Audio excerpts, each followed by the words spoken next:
So Roger suggested this technique, which I said I would get to the technique. He said, the next time you find yourself embroiled in an argument with someone that's contentious and uncomfortable, say, institute the following rule. You don't get to respond to the person's claims until they've exhausted that particular claim, and this does presume to some degree that you're dealing with a good faith actor, even if they feel differently than you do.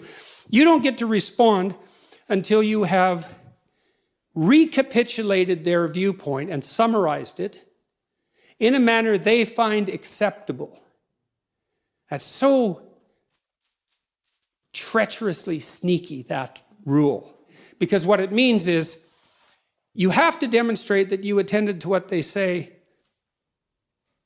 closely enough and carefully enough to, first of all, act out validation of the idea that they have an opinion worth attending to. So that's a big deal. Eh? People really like being paid attention to. There's nothing people like more than that, unless they have something to hide. And even then, there's a part of them that would rather have that paid attention to than fail to pass, what would you say, to go unnoticed. Every cynic is entirely disappointed when his or her cynicism goes unchallenged, because there's a part of them, like a little unwarped part of their soul, that's still alive thinking, oh my God, I hope someone calls me on all my foolishness and cynicism, because if they don't, that means that it's valid and generally applicable, and I'm in hell, and what good is that?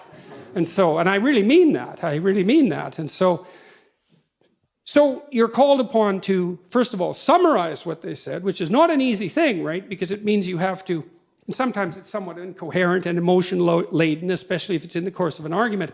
So you have to sort of strike right to the quick. It sounds to me like this is the point you were making. And then you lay out the point, and then you see they have to be happy with your summary. They have to be pleased with it, which means that you're doing exactly the opposite of straw-manning the argument, quite the contrary. And you're doing them a favor in some sense by reducing it to the gist, because that's actually an incredibly complex cognitive operation. I had one client who was extraordinarily seriously affected, and in the final analysis, I don't know if I was of any help to her, because the pit of family pathology she was ensconced in was so deep that no matter how far we dug, there was always a new layer of lies underneath the lies we had already worked months to uncover. It was just awful, like homicidal level awful, literally terrible.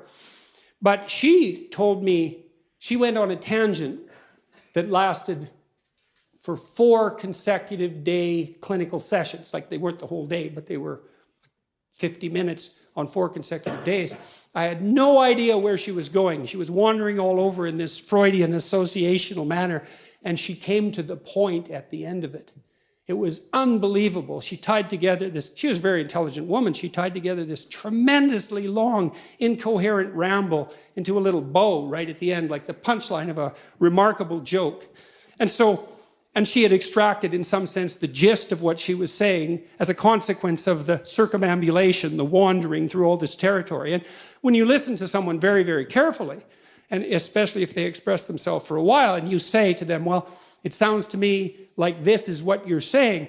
What you're doing is taking a tremendous amount of emotionally laden material, a lot of it unnecessary in the final analysis because of the ensuing synthesis, and offering them a synthesis, which is a great thing to do, especially if they're happy to accept it, because that also means that you did listen to them.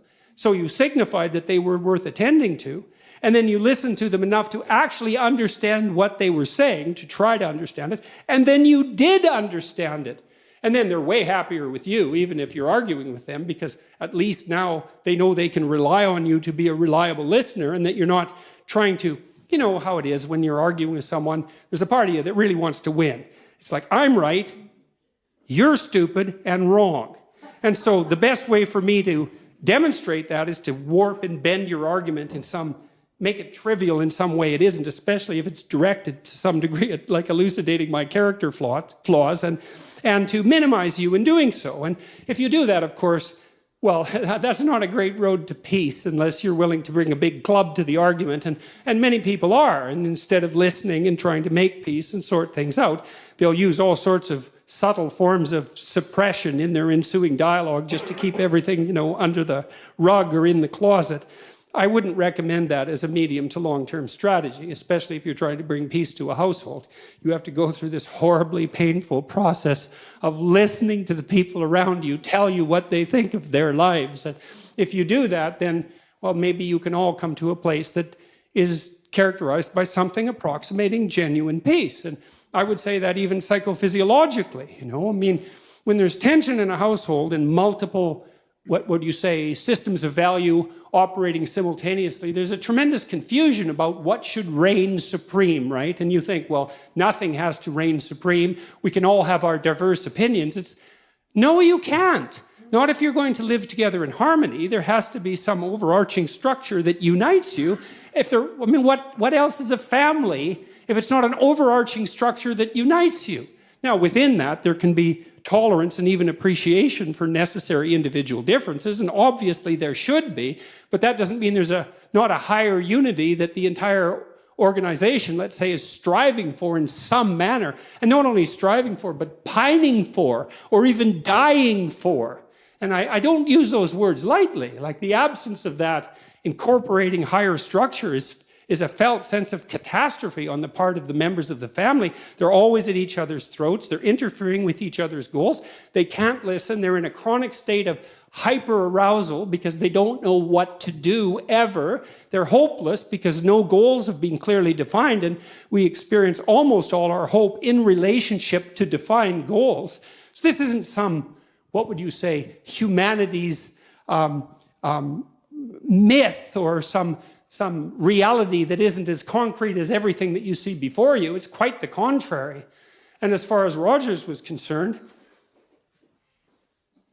well, you had to let people talk to find out what they thought, so they could find out what they thought, so they could move towards something, so they could move away from hell, because that's certainly what you see in clinical practice. I mean, people are suffering in ways you can you can probably imagine, because no doubt many of you have either been there or seen people who were there, lived with them.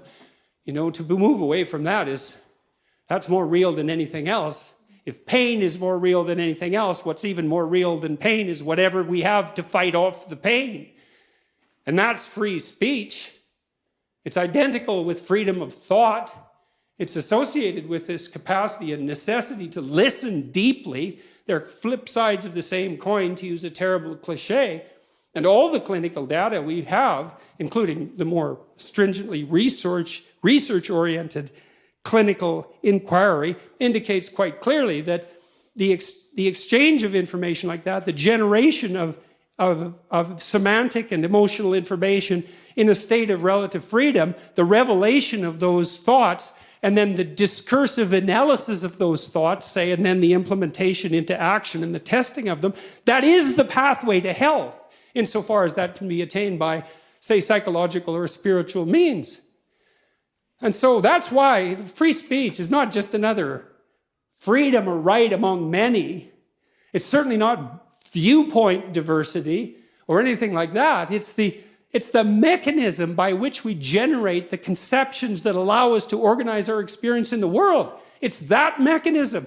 And more than that, it's the mechanism that allows us to reformulate and criticize those conceptions when they've become outdated and sterile, to dissolve them into a chaos that we have to contend with while it's occurring, and then to reanimate them in a new form so that we can move into the future. And so if you're concerned with the oppressed, let's say, why in the world would you oppose free speech? It's the only thing the oppressed have. And if you don't understand that, I would say, well, that's either an ignorance that's so deep that you should remediate it as rapidly as possible, or a malevolence that's so appalling that you should face it even though you'll face it at your peril. And so you can't come to a university like this that's been a bastion of free speech, in a country that's been a bastion of free speech and a light unto the world in that regard for 1,000 years, and all due credit to all of you for that. It's like, don't forget this. This is the fundamental thing. Say, the entire Judeo-Christian enterprise to this date has been an attempt, in some sense, to elevate to the highest place the notion of the divine redemptive word. And there's no truth that's deeper than that. And that's that. So Thank you very much.